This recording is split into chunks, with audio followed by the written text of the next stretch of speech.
नमस्ते दोस्तों, आप सुन रहे हैं पिंटू कहानियां। ये कहानी कैसी लगी कमेंट करके जरूर बताएं। अगर अच्छी लगी है तो पिंटू कहानियां चैनल को लाइक और सब्सक्राइब जरूर करें। पूरी तरह काली है। धीरे धीरे एक तेज और डरावनी हवा की आवाज विंड हाउलिंग सुनाई देती है। फिर दूर से आती हुई कार की हेडलाइट्स धुंध को चीरती हुई दिखाई देती हैं।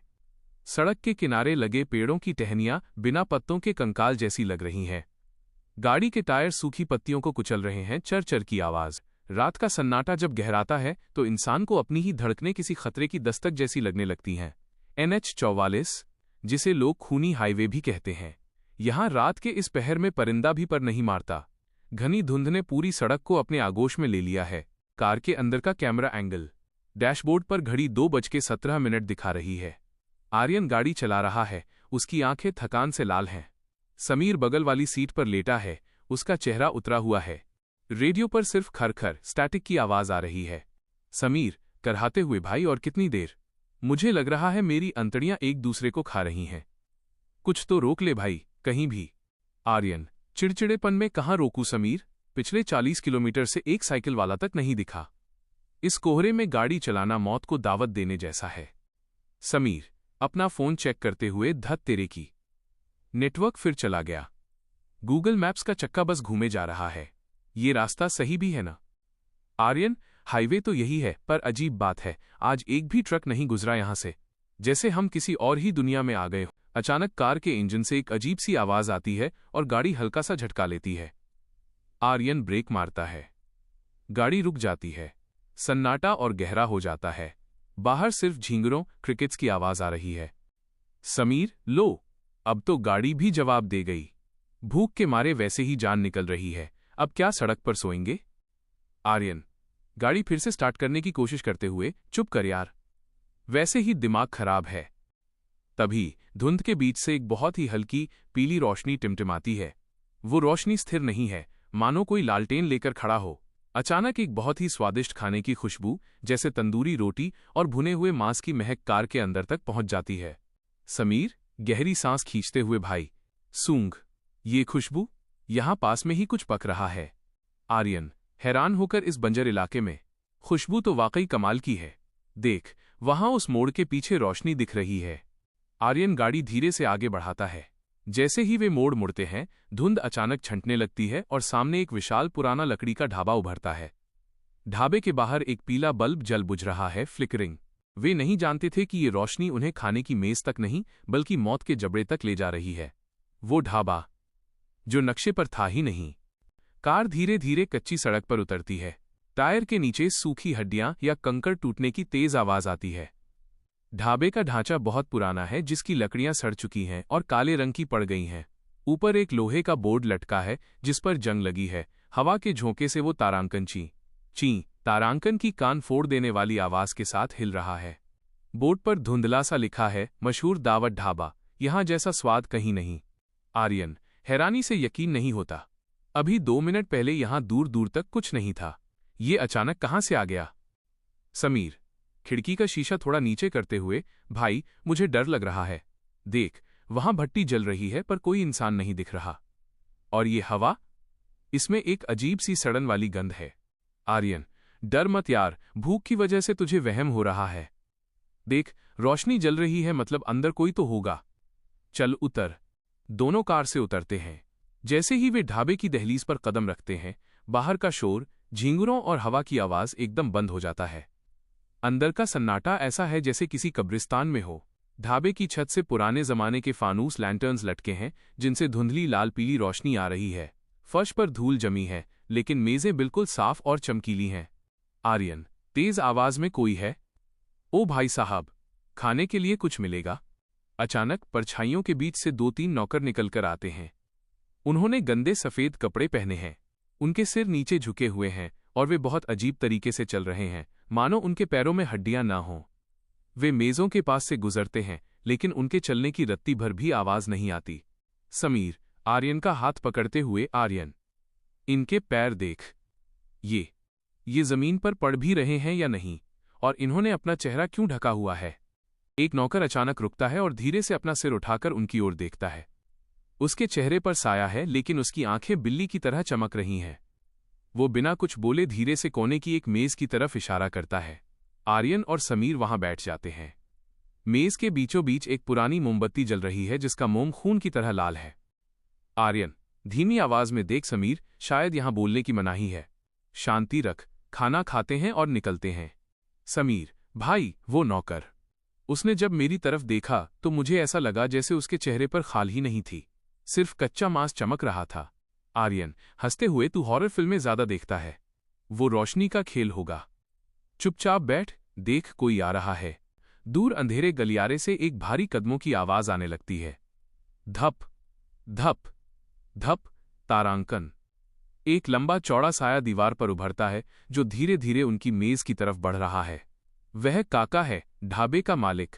उसके हाथ में एक बड़ा सा पीतल का थाल है। जब भूख डर पर हावी हो जाए तो समझ लेना चाहिए कि इंसान अपना ही डेथ वारंट साइन कर रहा है। आर्यन और समीर को अंदाजा भी नहीं था कि इस ढाबे में मेहमानों को खाना खिलाया नहीं जाता, बल्कि मेहमानों को ही खाना बनाया जाता है। अंधेरे गलियारे से उभरा वो भारी साया अब रोशनी में आता है। काका ने एक पुराना खून के धब्बों वाला एप्रन पहना है। उसका चेहरा झुर्रियों से भरा है, आंखें पीली और धंसी हुई हैं, जैसे वो हफ्तों से सोया न हो। वह अपनी जीभ को बार बार अपने सूखे होठों पर फेर रहा है। काका खुरदरी आवाज में, जैसे गले में कांच फंसा हो, राम राम बाबूजी। इस वीराने में रास्ता भटक गए क्या, या हमारी महक खींच लाई आपको यहां? आर्यन थोड़ा हिचकिचाते हुए, जी बस भूख बहुत लगी थी, आपका ढाबा देखा तो रुक गए। यहां क्या क्या मिलता है? काका एक डरावनी मुस्कान के साथ, उसके पीले दांत चमकते हैं, यहां वो मिलता है जो पूरी दुनिया में कहीं नहीं मिलेगा। आज की रात आप खुशकिस्मत हैं, अभी अभी ताज़ा माल तैयार हुआ है, एकदम नरम रसीला, जिसे खाते ही आप अपनी सुध बुध खो देंगे। समीर सहमे हुए, माल मतलब चिकन या मटन? काका समीर की आंखों में झांकते हुए, मांस, सिर्फ मांस बाबूजी। हमारे यहां जानवरों के नाम नहीं लिए जाते, बस स्वाद का मजा लिया जाता है। लाइए दावत शुरू करते हैं। काका इशारा करता है और वे बिना चेहरे वाले नौकर तेजी से मेज पर बड़े बड़े पीतल के बर्तन सजाने लगते हैं। बर्तन के ढक्कन खुलते ही गहरी लाल रंग की ग्रेवी और मांस के बड़े टुकड़े दिखाई देते हैं। ग्रेवी से निकलने वाला धुआं साधारण नहीं है, वो धुंध की तरह पूरी मेज पर फैल जाता है। आर्यन और समीर के चेहरे पर उस धुएं का असर दिखने लगता है, उनकी आंखें फैल जाती हैं। वो महक किसी खाने की नहीं थी, वो एक जादू था, एक नशा था। वो भूख जो अब तक पेट में थी, अब उनकी आंखों में उतर आई थी। आर्यन और समीर अब रुक नहीं पा रहे। वे चम्मच छोड़ देते हैं और नग्न हाथों से मांस को नोचने लगते हैं। उनके चेहरे पर ग्रेवी लगी है, लेकिन उन्हें परवाह नहीं। जैसे ही वे पहला निवाला लेते हैं, बैकग्राउंड संगीत एकदम से हिप्नोटिक, नशीला और तेज हो जाता है। समीर मुंह में मांस भरे हुए सिसकते हुए, आहा। आर्यन ये क्या है, ये स्वाद? मुझे लग रहा है जैसे मैं अब तक जिंदा ही नहीं था। ये इतना मीठा और इतना नमकीन कैसे हो सकता है? आर्यन पागलों की तरह चबाते हुए, बोल मत समीर, बस खा, मुझे लग रहा है मेरा पूरा शरीर जाग उठा है। काका और लाइए, ये कम पड़ जाएगा। काका दूर खड़ा उन्हें देख रहा है। उसके पीछे दीवार पर उसकी परछाई ऐसी लग रही है जैसे कोई राक्षस अपने शिकार को देख रहा हो। काका धीरे से एक धारदार छुरा अपने हाथ में लेता है और उसे अपने कपड़े से पोंछने लगता है। काका धीमी आवाज में खुद से, हाँ खाओ, जितना ज्यादा खाओगे तुम्हारा मांस उतना ही मीठा होगा। मेहमान जब तक तृप्त न हो जाए उसे काटा नहीं जाता। कैमरा आर्यन की आंखों पर जूम करता है। उसकी आंखों की पुतलियां पूरी तरह काली हो चुकी हैं। वो मांस का एक टुकड़ा उठाता है जिसमें एक इंसानी नाखून जैसा कुछ दिखाई देता है, लेकिन वो उसे अनदेखा कर निगल जाता है। आर्यन की प्लेट खाली हो चुकी है, लेकिन वो अपनी उंगलियां चाट रहा है। उसकी आंखों के नीचे काले घेरे पड़ गए हैं। वो दोबारा मांस के कटोरे की तरफ हाथ बढ़ाता है, लेकिन उसके हाथ कांप रहे हैं।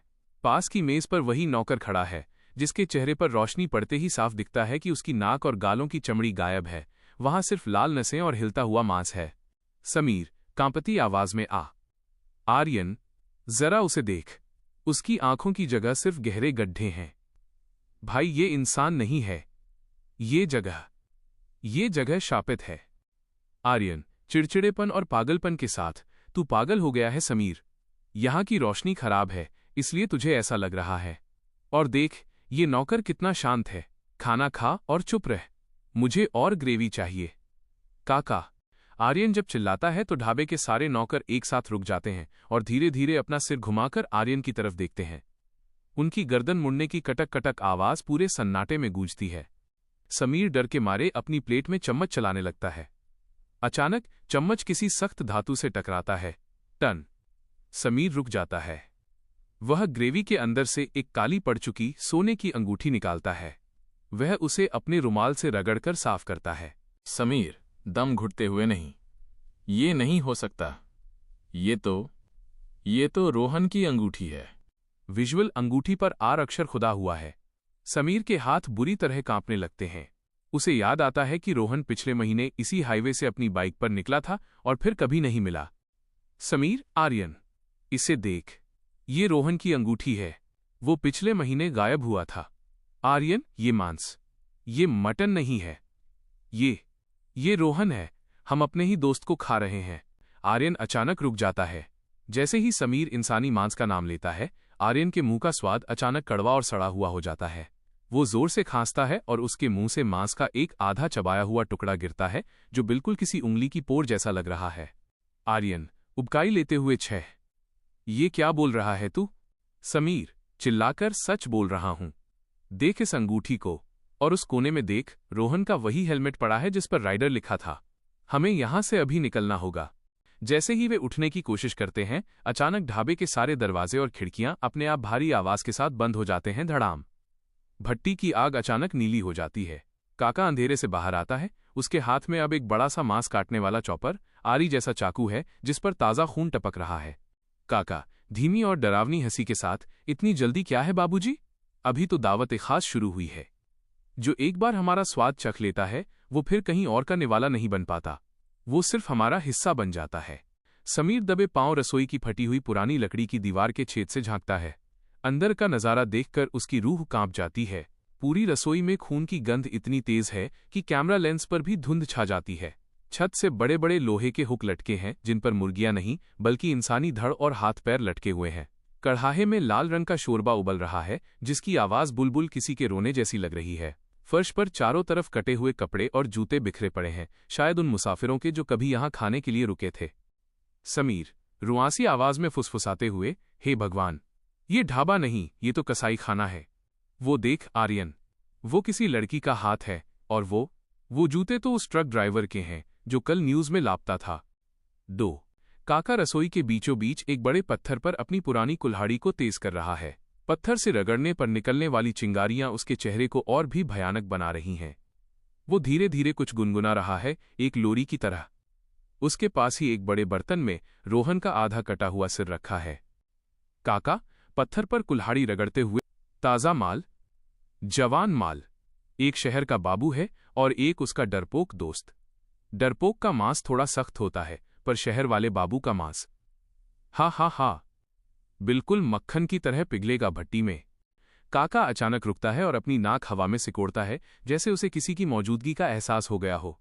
काका दीवार की तरफ देखते हुए, आ जाओ बाबूजी, भूख तो अभी पूरी मिटी नहीं होगी। बाहर जो परोसा था वो तो सिर्फ स्टार्टर था, असली दावत तो यहां भट्टी के अंदर तैयार होती है। समीर पीछे हटता है और उसका पैर गलती से खाली पीपे से टकरा जाता है। खड़का आवाज सुनते ही काका बिजली की तेजी से मुड़ता है और अपनी कुल्हाड़ी मेज पर जोर से मारता है। समीर हाफते हुए, आर्यन, वो हमें देख चुका है, भाग, पीछे के रास्ते से भाग। आर्यन जो अब तक सदमे में था अचानक होश में आता है, मेरी कार की चाबियां, वो मेज पर ही रह गईं। समीर चाबियां छोड़, जान बची तो लाखों पाए। वो देख, वो आ रहा है। रसोई का दरवाजा अचानक टूटकर गिरता है और काका अपनी कुल्हाड़ी घसीटते हुए बाहर निकलता है। कुल्हाड़ी के जमीन पर रगड़ने की आवाज चर्रर पूरे सन्नाटे को चीर रही है।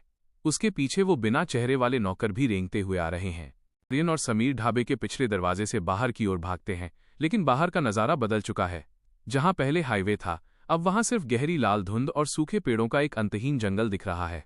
पीछे मुड़कर देखते हैं तो वो बिना चेहरे वाले नौकर किसी जानवर की तरह चारों हाथों पैरों पर रेंगते हुए उनकी तरफ बढ़ रहे हैं। उनकी खाल लटक रही है और हवा में उनके गुर्राने की आवाज आ रही है। समीर भागते हुए, बुरी तरह हाफते हुए, आर्यन, ये रास्ता खत्म क्यों नहीं हो रहा? वो हमारे बहुत करीब आ गए हैं। आर्यन लड़खड़ाते हुए, रुकना मत समीर, अगर रुक गए तो ये हमें कच्चा चबा जाएंगे। अचानक आर्यन का पैर एक जड़ में फंसता है और वो गिर पड़ता है। तभी एक नौकर छलांग लगाकर उसके पैरों के पास पहुंचता है। आर्यन अपने जूतों से उसके मुंह पर मारता है तो उसे एहसास होता है कि उसके चेहरे पर मांस नहीं बल्कि सिर्फ सर्द हवा और हड्डियां हैं। जैसे ही आर्यन उठने की कोशिश करता है, सामने से काका प्रकट होता है। वो अब एक साधारण बूढ़ा नहीं लग रहा। उसकी ऊंचाई 7 फीट हो गई है और उसकी कुल्हाड़ी से काला धुआं निकल रहा है। वातावरण एकदम लाल, ब्लड रेड हो जाता है। काका, गहरी गूंजती हुई आवाज में, यहां से कोई नहीं गया बेटा। हाईवे पर जो तुम देखते हो वो सिर्फ एक फंदा है। तुम शिकार हो और शिकारी कभी अपने खाने को भागने नहीं देता। आर्यन चीखते हुए, मेरी कार की चाबी, मुझे मेरी कार तक जाना है। काका हंसते हुए, तुम्हारी कार? वो तो बरसों पहले कबाड़ हो चुकी है। तुम अब इस ढाबे के मेन्यू का हिस्सा हो। आज की दावत का नाम होगा मुसाफिर का कलेजा। विजुअल, काका अपनी कुल्हाड़ी हवा में ऊंची उठाता है। समीर और आर्यन एक दूसरे को पकड़कर आंखें मूंद लेते हैं। कुल्हाड़ी जैसे ही नीचे गिरने वाली होती है, कैमरा आर्यन की आंखों के अंदर जूम करता है। जैसे ही कुल्हाड़ी आर्यन की गर्दन को छूने वाली होती है, कुल्हाड़ी की आवाज के बजाय एक तेज मंदिर की घंटी या परिंदों के चहचहाने की आवाज आती है। एक तेज सफेद रोशनी स्क्रीन पर छा जाती है, व्हाइट आउट। धीरे धीरे धुंध छटती है। आर्यन और समीर की आंखें अचानक खुलती हैं। वे दोनों अपनी कार के बोनेट के पास सड़क के किनारे गिरे हुए हैं। सूरज की पहली किरण उनके चेहरों पर पड़ रही है। सन्नाटा है, लेकिन इस बार ये डरावना नहीं बल्कि ताज़ा है। समीर जोर जोर से सांस लेते हुए, आर्यन तू ठीक है? क्या हम मर गए? आर्यन उठकर चारों तरफ देखते हुए, नहीं, हम जिंदा हैं।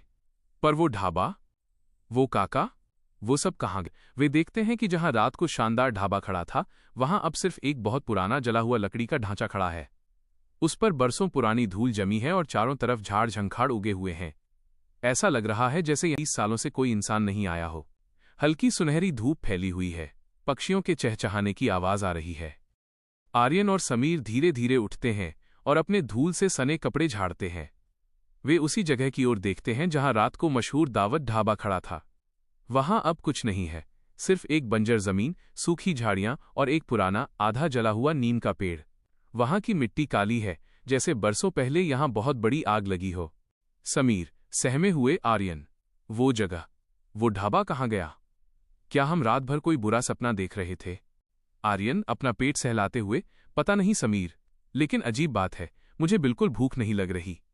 ऐसा लग रहा है जैसे मेरा पेट अभी भी उस दावत से भरा हुआ है। आर्यन अपनी जीन्स की जेब में हाथ डालता है, शायद कार की चाबियां ढूंढने के लिए, लेकिन उसका हाथ किसी धातु की चीज से टकराता है। वह उसे बाहर निकालता है और देखते ही उसके होश उड़ जाते हैं। उसकी हथेली पर रोहन की वही 8 अक्षर वाली सोने की अंगूठी चमक रही है, जिस पर अभी भी ताज़ा खून के धब्बे लगे हैं। समीर चीखते हुए, ये तो वही अंगूठी है। मतलब वो सपना नहीं था।